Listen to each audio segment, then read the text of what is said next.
Hello friends, કેમ છો બધાને ભાવથી જય સ્વામિનારાયણ, જય શ્રી કૃષ્ણ, રામ રામ. તો અમે લોકો જઈ રહ્યા છીએ ફેમિલી સાથે મનોરથમાં, જ્યાં મારા નાનીનો મનોરથ છે, મારા મામાની ઘરે બુરી.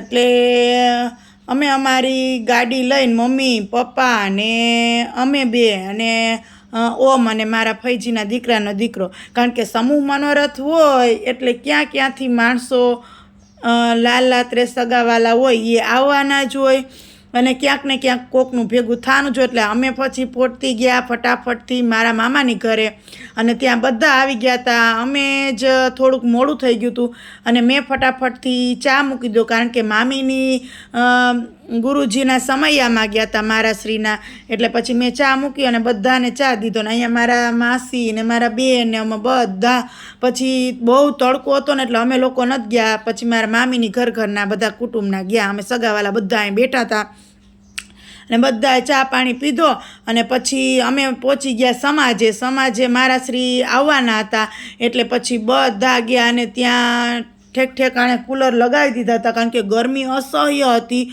અને માણસો 15 થી 17 જણાનો મનોરથ હોય એટલે માણસો પણ હોય જ. અને જાણે કીડિયારું ઉભરાણ હોય ને એટલા માણસો હોય, તમે જુઓ. અને પાછો ઉપર મંડપ આવી જાય ને એટલે બહુ તપારો અને ક્યાંયથી પવન ન આવે એટલે ગરમી પણ એવી થાય અને માણસો ગરમીના એવા પરેશાન, માણસની ગરમી થાય. એટલે પછી અમે બેસીને કંટાળી ગયા ને એટલે અમારે આરસી ને અમે એને છે ને પાછા મામાને ઘરે વયા ગયા.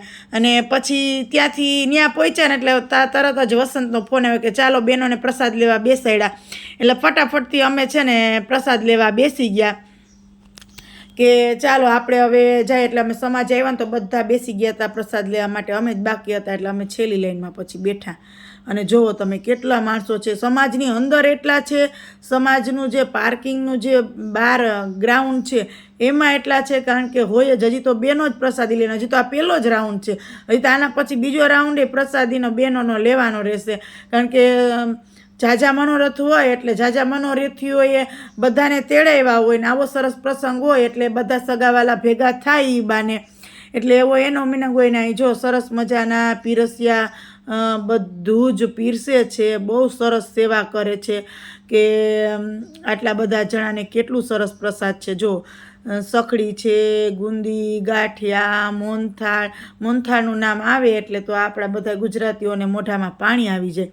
અને ગમે ત્યાં મનોરથ હોય, આવા સરસ પ્રસંગ હોય એટલે પાંગતમાં બેસીને જ જમવાનું હોય, બેસીને જ પ્રસાદ લેવાનો હોય. હજી તો 6:30 જેવું માંડ થયું છે, કારણ કે માણસો ઝાઝા છે ને આ સમાજમાં પાછું કાનગોપી રમવાના છે. એટલે પછી બધાને વહેલો પ્રસાદ એ થોડોક થાય, લેવડાવવો પડે. અને પાછો સમાજ ખાલી કરીને પછી પાછું કીર્તન બોલવા અને મનોરથમાં કાનગોપી તેડાવ્યા હોય એ બધાને.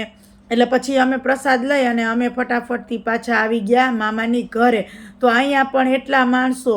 અને પછી અમે તો છે ને ગરમી બહુ થતી હતી ને એટલે મામી બધાને હાડલો દેતા હતા, તો અમે લઈ લીધો હાડલો.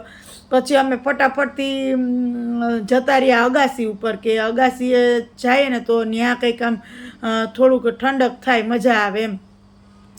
એટલે બધા જેમ આવતા ગયા ને સમાજેથી પ્રસાદી લઈને એમ બધાએ અગાસી ઉપર જવાની તૈયારી કરી. એટલે અમે એમ કીધું કે હવે જો પાછી કાનગોપી ચાલુ થાય ને ત્યારે અમને બોલાવજો, ત્યાં સુધી અમે તો અગાસીએ જ રહેવાના છીએ એમ. પછી અમે બધા બેઠા ને પછી અમે ત્યાંથી બધા મામા માસિયા ભાંડેડા બેસીને પછી અમે નીકળી ગયા મારા ફૈજીની ઘરે માણાવદર મારા ફુવાજી પાસે બેસી લીધું, જાત્રામાં ગયા હતા. ને પછી ત્યાંથી અમે સીધા પહોંચી ગયા